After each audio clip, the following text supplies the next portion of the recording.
बिस्मिल्लाहिर्रहमानिर्रहीम। स्टूडेंट करेंगे exercise 7A question number 5 और उसमें हमें उन्होंने एक क्वेश्चन दिया है कि एक पीस ऑफ वायर है, ठीक है, ये समझ लें ऐसे करके था, तो उसको बाद में बेंड किया गया है लाइक दिस, इस तरह उसको मोड़ा गया है और पीस ऑफ अ वायर की जो लेंथ है वो है 144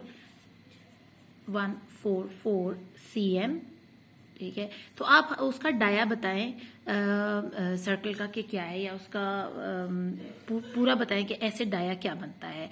तो डाया आपको हमेशा मैंने बताया है, डाया होता है A to B पॉइंट, जितना डिस्टेंस बनता है पूरे सर्कल के अंदर, जो एरिया है ना उसका जितना डिस्टेंस बनता है A से लेके B तक। अगेन ये वही बात आ गई है जो क्वेश्चन नंबर 4 में हम पीछे पढ़ के आए हैं कि एक सर्कल है, ठीक है, ये देखें, समझे कि ये एक स्टेडियम है और स्टेडियम को ऐसे आपने एक एंट्रेंस गेट यहाँ पर है A और एक B है और ये है इसका सेंटर। अगर आप यहाँ खड़े हैं तो आपके पास दो रास्ते हैं इस स्टेडियम से बाहर निकलने के, एक रेडियस 1 है, एक रेडियस 2 है।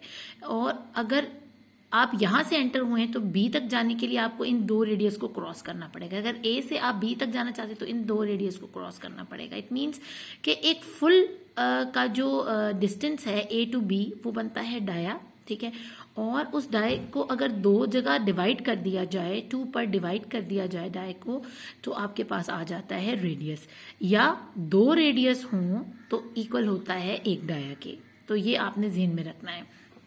अब हमारे पास यहाँ एक सेमी सर्कल है यानी हाफ सर्कल है, तो उसका हमें डाया फाइंड आउट करना है। तो हम क्या करेंगे, हम फुल डाया में से हाफ डाया को जो है ना वो जो है फाइंड आउट करेंगे। इसको करने का बड़ा आसान तरीका है। हम पहले यहाँ स्टार्ट करते हैं।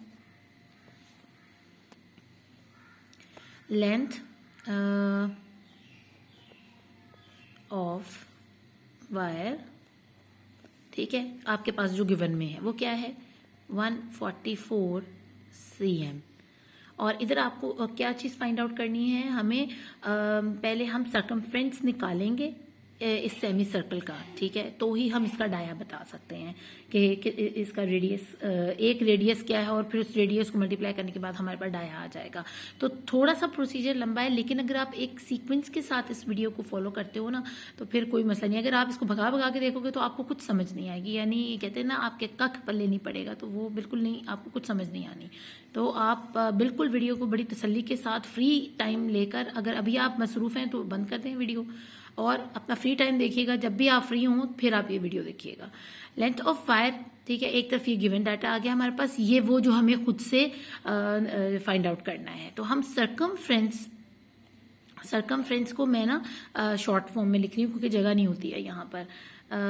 ऑफ सेमी सर्कल का फॉर्मूला क्या होता है वो हम किस तरह करते हैं, हम करते हैं सर्कमफ्रेंस लेते हैं सेमी सर्कल का, प्लस करते हैं इसके अंदर दोनों रेडियस, ठीक है ना, रेडियस 1 एंड रेडियस 2, ठीक, ये हमने फॉर्मूला निकाल लिया। अब सर्कमफ्रेंस ऑफ सेमी सर्कल का फॉर्मूला क्या है हमारे पास, वो है पाई आर प्लस रेडियस।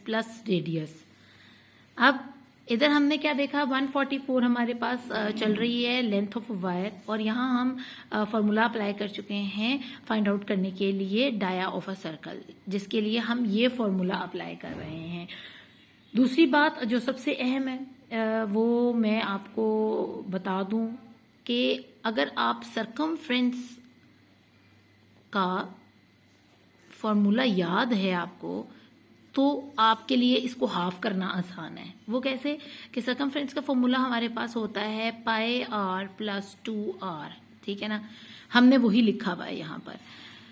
अब इसको आगे लेकर जब चलना है हमें, तो हमें इसको मजीद डिवाइड करते हुए लेकर जाना है। तो इस चीज़ को आपने ध्यान में रखना है कि आपको फॉर्मूलाज को अच्छे से पता होना चाहिए, रेडियस का क्या है, डाया का क्या है, सर्कमफ्रेंस का क्या है। अगर ये फॉर्मूलाज आ रहे हैं फिर कोई परेशानी नहीं है इन क्वेश्चंस को सॉल्व करने की। अब अकॉर्डिंग टू हमारे पास गिवन डाटा 144 cm को हम ऐसे ही लिखते चले जाएंगे और इसको खोलना शुरू करेंगे। हमारे पास अगर पाई का हम देखें तो पाई का हमारे पास क्या वैल्यू होती है 22/7 या 3.14। तो हम इसकी जो कांस्टेंट वैल्यू इस तरह है, हम उसी को यूज करके यहाँ लेकर चलेंगे। अब आगे जाने से पहले हम यहाँ देखते हैं, हमारे पास यहाँ भी आर रखा हुआ है और यहाँ भी 2 आर रखे हुए हैं। अगर आप इसको ऐसे नहीं लिखते तो आप इसको ऐसे भी लिख सकते हैं, आर प्लस 2r। अब देखें ये आर और ये आर हमारे पास कॉमन है यहाँ पर, तो हम इन दोनों आर को कहेंगे भाई तुम साइड पे हो जाओ, क्योंकि पाई का तो हमें पता है क्या वैल्यू है, वो हमें अंदाजा है, वो 22/7 है। तो हमें कोई एक नंबर तो यहाँ चाहिए ना, ताकि हम उसको इसके साथ डिवाइड करवा के आगे लेकर चल सकें।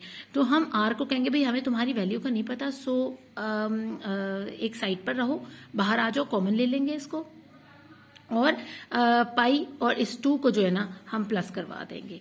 तो आर को हमने ले लिया कॉमन, पाई प्लस 2 हम अंदर रखेंगे। इसको अगेन खोलें, आर पाई इक्वल है किसके, 22/7 के प्लस 2। आपको पता है यहाँ पर अगर कुछ नहीं होता तो यहाँ 1 होता है, और अब हमें डिनोमिनेटर सेम करना है इन दोनों ऊपर वैल्यूज को न्यूमरेटर को प्लस करने के लिए, बचपन से सीखते आ रहे हैं। तो हम इसको 7 से करेंगे और ऊपर भी 7 से करेंगे, जो कि हम इसके बगैर चल नहीं सकते। जिससे हम नीचे से मल्टीप्लाई करते हैं उसी से हमें ऊपर से मल्टीप्लाई करना होता है। तो हमारे पास इसकी निकल आई है आर इक्वल 22 प्लस 14/7। अब 7 क्योंकि कॉमन आ गया था नीचे डिनोमिनेटर, तो हम एक ही दफा उसको ले रहे हैं। ये 144 cm को आप साथ चलाते रहिएगा, ठीक है ना, नहीं तो आप भूल जाएंगे कि इसको कैसे लेकर चलना है। अब हम यहां तक पहुंच गए कि हम आर की वैल्यू को फाइंड आउट करें इस ब्रैकेट को खोलने के बाद। 144 cm आर 22 प्लस 14 करें तो हमारे पास आ जाता है तकरीबन 36/7, ठीक है। अब हमारे पास ये 36/7 जो है ये रेडियस निकल आया हुआ है, एक रेडियस निकल आया है, इस सेमी सर्कल का एक रेडियस है। आप देखें सर्कमफ्रेंस में एक ही रेडियस आता है ना, ये वाला, ये सेंटर पॉइंट है और यहां से यहां तक एक रेडियस है, दूसरा रेडियस हमारे पास यहाँ नहीं है। तो हमें पहले एक ही रेडियस को फाइंड आउट करना है। तो हमने एक रेडियस फाइंड आउट कर लिया विच इज 36/7। अब यहाँ पर ये डिवाइड हो रहा है, यहाँ जाकर क्या होगा, मल्टीप्लाई की शक्ल में आ जाएगा। और जब भी फ्रैक्शन पूरी उठकर इक्वल के इस तरफ आती है तो वो स्वैप कर जाती है, नीचे वाला ऊपर चला जाता है और ऊपर वाला नीचे आ जाता है। ये हम क्लास 5 से सीखते हुए आ रहे हैं, कोई इतनी बड़ी जो है ना बात नहीं है। Multiply by 7/36। अब देखिए मैंने स्वैप कर दिया, यहाँ आर को अकेला छोड़ देंगे क्योंकि ये आर के लिए ये कुर्बानी देकर आया यहाँ पर, स्वैप करवा के अपने आप को, ताकि आर की वैल्यू को फाइंड आउट किया जा सके। हम क्या करते हैं, हम चाहे आप इन दोनों को पहले मल्टीप्लाई कर लो फिर 36 से डिवाइड कर लो, या आप 36 से डायरेक्टली एक टेबल से इन दोनों को डिवाइड करके इससे मल्टीप्लाई कर लो, जो भी आंसर आता है।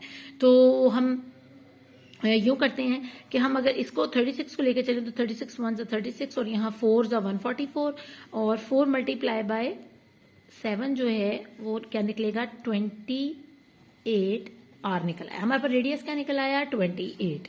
अब हम डाया बता सकते हैं क्योंकि डाया होता है किसके इक्वल, 2 रेडियस के। तो अब हमारे पास रेडियस क्योंकि आ चुका है तो अब हम इसमें ऐड कर देंगे 2 multiply by 28 which is 56 cm, ठीक है। यहां भी cm लिख लें, यहां भी cm लिख लें। तो हमें डाया फाइंड आउट करने के लिए थोड़ा सा प्रोसीजर करना पड़ा। पहले हमने इसका ये आधा रेडियस मालूम करना था, ठीक है ना, 2 रेडियस होते हैं ना सर्कल में, तो हमें आधा मालूम करना था। एक रेडियस मालूम हो गया तो हमें उसमें से डाया को आराम से फाइंड आउट कर लिया। आगे चलते हैं कि वो हमें कहते हैं कि जी जो आंसर है वो आपने सेंटीमीटर्स में नहीं देना, ठीक है ना, आंसर इन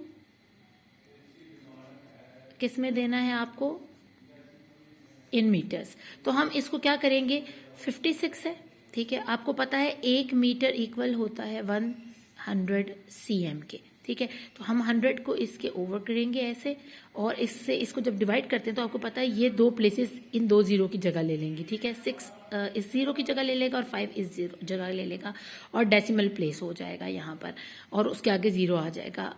कैसे कि ये वंस की प्लेस पर है, ये टेंस की प्लेस पर है, वंस एंड टेंस, ठीक है ना। तो हम यहाँ पर इसका आंसर देंगे 0.56। तो ये हमारा मीटर्स के अंदर आंसर आ गया। आपको पता है डेसिमल में इसको कैसे चेंज करते हैं, लेकिन फिर भी मैंने आपको रिमाइंड करवा दिया है। अब एक दफा फिर देख लें कि आप जब डिवाइड करेंगे बाय 2 डाया को, then you got your radius, ठीक है। और एक रेडियस का पता चल जाएगा। और इसी तरह जब 2 रेडियस को आप प्लस करेंगे तो आपके पास टोटल डाया आ जाएगा। बस इतनी सी इसकी ये सारी कहानी थी जो मैंने आपको अच्छे से समझा दिया। बस ये थोड़ा सा प्रोसीजर है, इसको फॉलो कीजिएगा। इस फॉर्मूले को जहन में रखिएगा कि एक रेडियस का जो हम मालूम करते हैं तो वो सर्कमफ्रेंस कहलाता है ना, ये आधा हिस्सा से जो होता है सेमी सर्कल का। तो हम बताते हैं कि उसको मालूम करने के लिए हमारे पास क्या फॉर्मूला होना चाहिए, पाई r + 2r। तो अपना खूब ख्याल रखिएगा। अल्लाह ने के पान।